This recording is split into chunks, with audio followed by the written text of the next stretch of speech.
सगळ्यांचं मी अनुजा जाधव नवीन व्हिडिओमध्ये खूप खूप स्वागत करते। तर आज आपण बनवणार आहोत कुळदाची आमटी म्हणजेच कुळदाचं कालवण। तर मागच्या व्हिडिओमध्ये तुम्ही बघितलं असेल कुळदाची पिठी कशी बनवतात। जर बघितलं नसेल तर नक्कीच तो व्हिडिओ बघा। तर आता आपण सुरुवात करूया या आमटीला।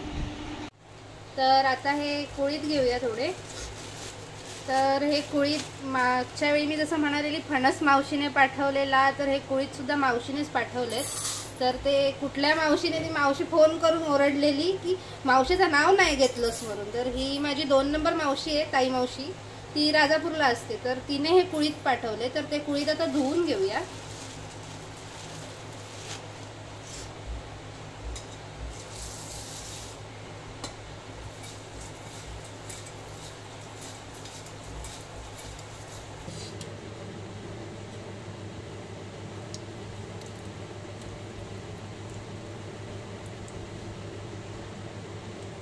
तर आता हे धुतलेले जे कुळीत आहेत ते आपण कुकरला लावून घेणार आहोत आणि उकडायचे ते।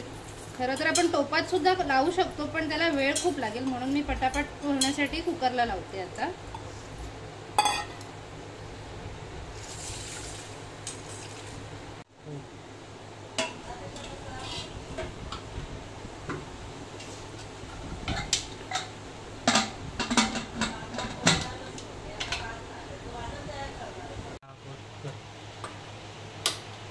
सीसीडी लाइटर ले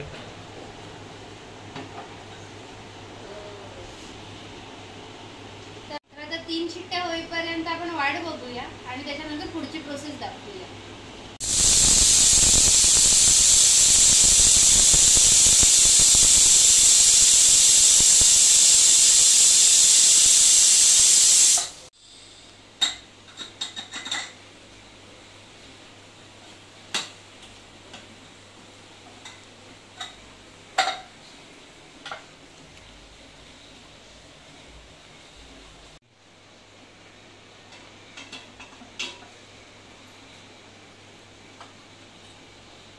तर आता आपण काय काय साहित्य लागणार आहे ते बघूया। जिरं, राई, हिंग, लसूण, कांदा, धना जिरा पावडर, गरम मसाला, कोथिंबीर, हळद, लाल तिखट आणि हे कांदा आणि खोबऱ्याचं वाटण आहे, जे आपल्या मालवणी जेवणात रोज लागतंच।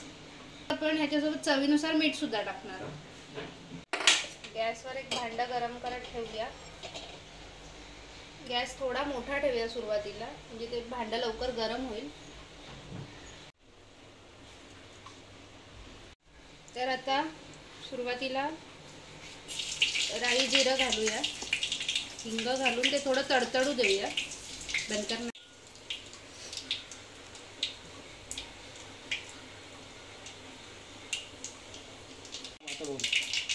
राई जिरं तडतडलं ना की त्यात आपण लसूण आणि कांदा घालूया आणि कांदा परतून घेऊया।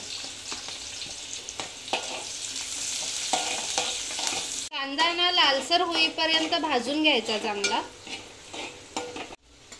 तर आता मसाले घालून घेऊया।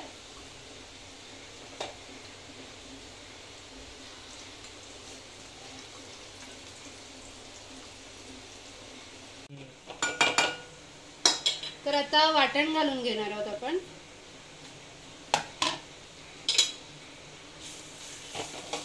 ते चांगलं भाजून घ्यायचं।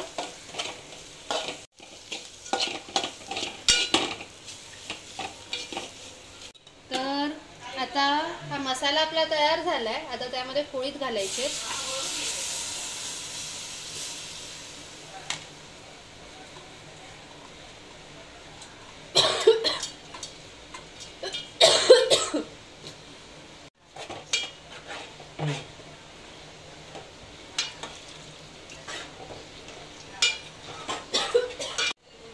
तर ह्याच्यात आहे ना पाणी जास्त घालायचं, म्हणजे कसं असतं की गावची माणसं पहिले जी शेतात वगैरे जायची ना, ती पावसातनं भिजून आल्यावरती वगैरे हे कुळदाचं कालवण, म्हणजे फक्त हे जे पाणी असतं ना ते सांबार म्हणून असे प्यायचे। त्याच्यामुळे ते असं म्हणतात की कुळदाची आमटी औषधी असते, त्यामुळे सर्दी खोकला वगैरे काही होत नाही। तसंच ज्यांना किडनी स्टोनचा वगैरे त्रास असतो ना, त्यांच्यासाठी सुद्धा हे पिण्याने त्रास कमी होतो असं म्हणतात। आता चवीनुसार मीठ घालून घेऊया।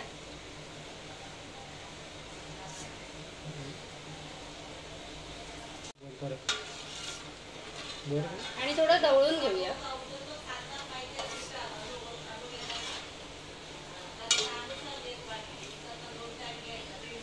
तर आता झाकण ठेवून थोडा वेळ ते उकळू देऊया.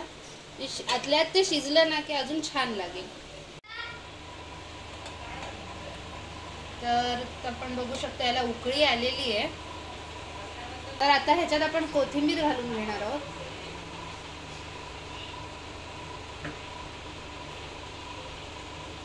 तर आता हे आपलं कालवण तयार झालंय. तर तुम्ही बघू शकता तर्री खूप छान आली आहे त्याला. तर हे आता मी आईला बघू देते टेस्ट करायला. आई काय म्हणते बघूया.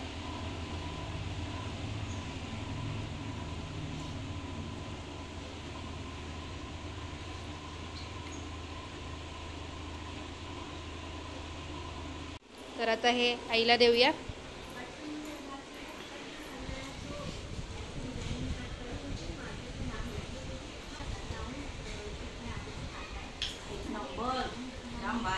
असं खाल्लं ना तिखट तर पोटात सुद्धा दुखणार नाही. आयुर्वेदिक आहे खरं तर. छान झाली एकदम मस्त एक नंबर. तर थंडीत ना पावसात ना एक नंबर. तुम्ही सुद्धा एकदा प्रयत्न करा, बनवून बघा कसं झालंय. नक्की कमेंट करून सांगा. आणि व्हिडिओ आवडला असेल तर नक्कीच लाईक करा, शेअर करा आणि सबस्क्राईब करायला विसरू नका. धन्यवाद.